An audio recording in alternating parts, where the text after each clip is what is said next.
इस देश में अगर दोषारोपण न समझे लोग, तो इस देश में अगर किसी का सही मायने में विकास हुआ है तो मनवाद का हुआ है। जो भी मनवादी व्यवस्था का सार्थक है, सारथी है, उनका विकास हुआ है। और जो वैज्ञानिक तरीके से जिंदगी जीते हैं, उन लोगों का उस तरीके से अगर हम मानक देखें तो विकास नहीं हो पाया है, तो उसमें वो बेईमानी है। उसके प्रति, वैज्ञानिक सोच के प्रति इस देश में बेईमानी है।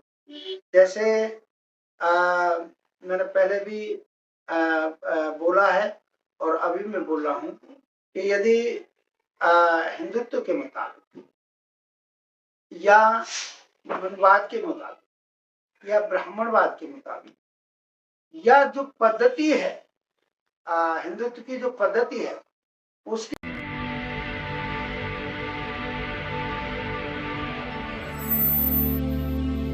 जय भीम। मैं मेवालाल और आप देख रहे हैं बहुजन समय। सबसे पहले आपको जय भीम। जय भीम, नमो बुद्धाय। और आपके इस लोकप्रिय चैनल के माध्यम से मैं समस्त आपके दर्शकों और देशवासियों के लिए 2026 के लिए मुबारकबाद देते हुए ये मंगल कामना करता हूँ कि इस देश में शांति भरा माहौल पैदा हो जाए, भाईचारा बढ़े, ताकि हर आदमी बेहतर तरीके से अपनी जिंदगी गुजर बसर कर सके, आज की तरह हावले न रहे। इस तरह की मैं मंगल कामना करता हूँ। जी, मैं कह रहा हूँ 75 साल आजादी के हुए तो कौन समृद्ध हुआ, कौन पीड़ित हुआ, कैसे पता चलेगा सर? इस देश में अगर दोषारोपण न समझे लोग, तो इस देश में अगर किसी का सही मायने में विकास हुआ है तो मनवाद का हुआ है।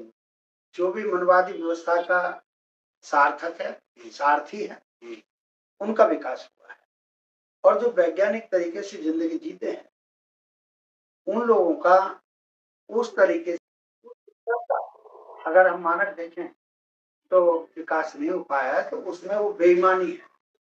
उसके प्रति, वैज्ञानिक सोच के प्रति इस देश में बेईमानी है। जैसे मैंने पहले भी बोला है और अभी मैं बोल रहा हूं कि यदि हिंदुत्व के मुताबिक या मनवाद के मुताबिक या ब्राह्मणवाद के मुताबिक या जो पद्धति है, हिंदुत्व की जो पद्धति है उसके मुताबिक शिवलिंग होता है, वो पूजा का पात्र कहा गया, तो दूध से उसको नहलाया जाता है। लेकिन दूध से ज्यादा पवित्र तो इस देश में गाय का मूत्र माना गया है, तो फिर उससे क्यों नहीं करते हैं? उससे कर लेना चाहिए, दूध जो परिवारों में जाना चाहिए। तो अगर ये बात कह दो तो मैं बोल रहा हूँ दिल्ली में और कर्नाटका में एफआईआर होगी, जबकि बात यही सत्य है, प्राकृतिक व्यवस्था में यही शब्द है और मानवता में भी यही सही है कि भाई दूध बच्चों के काबू उसमें जाए, उनके शरीर के लिए पहुंचे, वो विद्वान बने, बलवान बने, शक्तिवान बने। और जो गाय का मूत्र जो पवित्र माना गया है, जो औषधि भी बताई गई है बाबा रामदेव जी के मुताबिक, तो फिर उससे वो किया जा सकता। क्या सर आज से 75 साल पहले जिसका जो तनख्वाह था, आज तनख्वाह इतना बढ़ गया, क्या ये मापदंड नहीं है तनख्वाह बढ़ना विकास हुआ? ना ना, महंगाई को क्यों बोल रहे हैं फिर आप? महंगाई को क्यों बोल रहे हैं भाई? आज पहले कितना ही गरीब आदमी होता था, कितना ही गरीब आदमी होता था, सोने की एक दो टूम, चांदी की एक दो टूम अपनी बहन बेटी की शादी में बड़ा खुशी खुशी अर्पण कर देता था, दे देता था, दान कर देता था। आज करके दिखाए ना, जिसको 1 लाख रुपए की सैलरी मिलती है महीने की, 1.5 लाख 2 लाख की मिलती है, वो परिवार भी चला ले और एक टूम अपने बेटा बेटी के उसमें करके दिखा दे, नहीं होता है। सैलरी का अमाउंट बड़ा नजर आता है। मैं जब टीचर रहा हूँ दिल्ली में, तो जब मैं गांव गया तो मेरे से पूछा, जो हमारे ताऊ लगते थे, ब्राह्मण थे, बढ़िया थे, अच्छे थे, सारे ब्राह्मण ऐसे नहीं है, सब अपनी अपनी जगह मानसिकता लिए हुए हैं, अच्छी मानसिकता वाले भी, दूसरी मानसिकता वाले भी। तो उन्होंने कहा, भैया सुरेश कितनी तनख्वाह मिले? मैंने कहा ताऊ 500 रुपये मिल जाते हैं महीने के। अरे तो भैया हाथ ऐसे हो जाते होंगे। मैंने कहा हाँ ताऊ हाथ ऐसे तो हो जाते हैं, पर वो नोट निकल जाते हैं, हाथ पे वहीं आ जाते हैं। मतलब जितनी तनख्वाह उससे ज्यादा घर का खर्चा। तो कहाँ विकास, कैसा विकास? कपड़े ठीक तरीके से पहन नहीं पाते। आप देखिए ना, बहुत बुरी हालत है साहब सरकारी कर्मचारी की और अधिकारियों की। आप देखिएगा 8वें वेतन आयोग के लिए लोग कह रहे हैं भाई कब लागू करोगे, सवाल पूछते हैं सही सही कि कब लागू करोगे। अब उस लागू होने के बाद भी मुझे जब रिटायरमेंट होगा तो सारे भत्ते मिल मिला करके मुझे 1 करोड़ मिल जाएगा। लेकिन 1 करोड़ से जैसे ही मैं जाऊंगा, आज के टाइम में 2 बच्चों की शादी नहीं हो पाती, बड़ा दिक्कत है जी। और बच्चे कमारे रह जाते हैं, शिक्षा में से भी रह जाते हैं। तो इसलिए वो चीज जो है सही मायने में विकास नहीं है जी। सर, बहुजनों की राजनीति भविष्य क्या है, और वैश्विक पूंजी की कठपुतली है या सच्ची शक्ति? जो वैश्विक पूंजी की बात कर रहे हैं वो जो ग्लोबल प्रॉपर्टी हो गई और जो संसार शब्द इस्तेमाल कर रहे हैं विश्व स्तर की वो पूंजी हो गई। जैसे पेट्रोल है, पेट्रोल मेरी इंडिया में इतना प्रोडक्ट नहीं होता है, दूसरी जगह होता है। लेकिन आज आप दिल्ली में देखते होंगे, आप रह रहे हैं सिटी वाल में, आप देखते होंगे एक आदमी है पूरी गाड़ी को खींचे जा रहा है, पेट्रोल खर्च हो रही है। अरे जब उस गाड़ी की क्षमता ये है कि 5 आदमी जा सकते हैं, ट्रैफिक के रूल के मुताबिक आजादी है, तो फिर भाई 1 पर 5 का खर्चा 1 पर भी खर्च रहे हो। तो ये तो फिर जो मेरा इसका मतलब हुआ कि जो पेट्रोल है, पेट्रोल उसके बाप की तो है नहीं, मेरे बाप की तो है नहीं कि जो मैं अकेला खींचे जा रहा हूँ। ये वैश्विक पूंजी है पेट्रोल, उसका सदुपयोग होना चाहिए, दुरुपयोग नहीं होना चाहिए।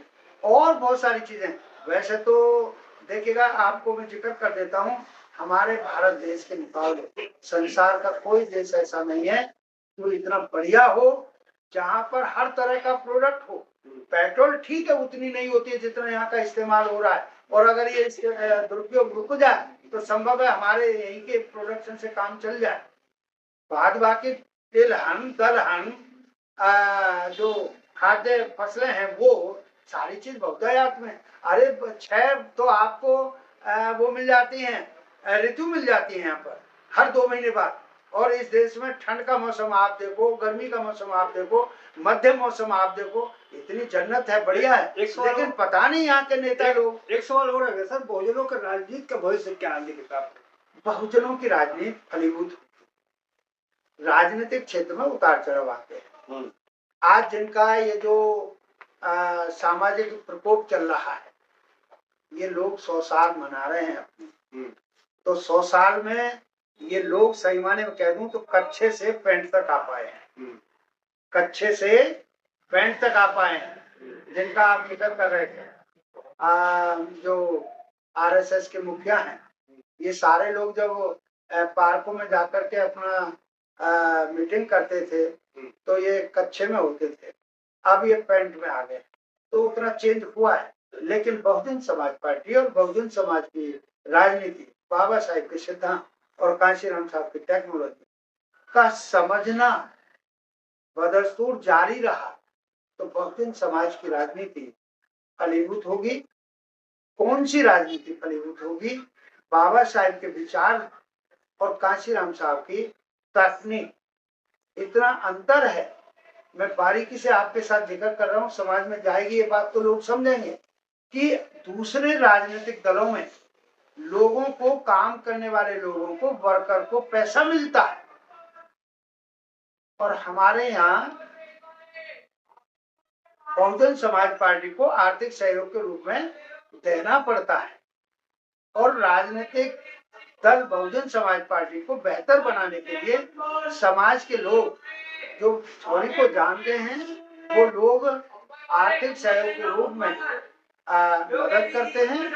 और आज आप लोग देख रहे होंगे कि मान्य बहन जी का जन्मदिन परसों को ही तो है, आज 13 हो गया, कल 14 है, परसों को मान्य बहन जी का 56 में पैदा हुए और अब हाँ 70वां जन्मदिन होगा, तो मैं तो हिंदूवाद के मुताबिक बड़ा भाग्यशाली हो गया कि आपका मुझे साथ मिल गया कि मैं माने बहन जी को आपके माध्यम से उनके जन्मदिन की मुबारकबाद दे सकूं और बहुजन समाज को मुबारकबाद दे सकूं। और माने बहन जी के लिए तो हम ये भी मंगल कामना करें कि अभी अगर हमारी भी कोई जिंदगी और बाकी है तो माने बहन जी के साथ जुड़ जाए। साहब आपने समय दिया, इसके लिए आपको बहुत बहुत धन्यवाद। तो साथियों, कैसी रही बातचीत आप प्रतिक्रिया में जो बताएं। अगर आपका कोई सवाल छूट गया है तो आप कमेंट में लिखेंगे, अगले जो वीडियो बनाऊंगा वो सवाल ले लूंगा। और आपसे एक निवेदन है कि आप कहाँ से देख रहे हैं वो भी कमेंट करेंगे। और आप जो नए हैं तो हमारे चैनल को आप सब्सक्राइब करें, लाइक करें, कमेंट करें। आपका एक छोटा सा कमेंट किसी का सोच बदल सकता है। धन्यवाद। मैं बहुजन समाज दिल्ली।